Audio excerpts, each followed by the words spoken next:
to ask yourself is, who am I? Where am I going? What do I want to accomplish?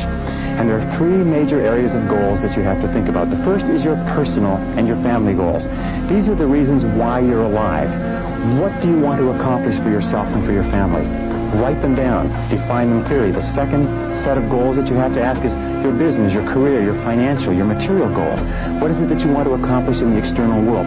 Where do you want to make your contribution? The third type of goals you have to ask about are your self-development goals. And in my estimation, your ability and your willingness and your tenaciousness in developing yourself is the key to accomplishing everything else. So here's three questions that you can ask.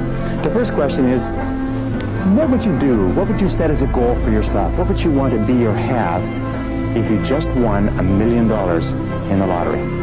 What would you do if you just won $1 million? If you had all the time and money, you're completely free to decide to do anything you wanted.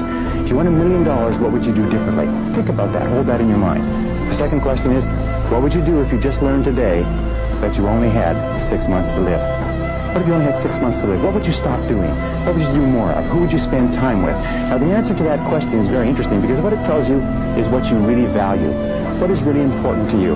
And what we have found is that self-esteem, satisfaction, happiness in life comes from getting your goals and your activities congruent with your values, with your priorities, with what you consider to be really important.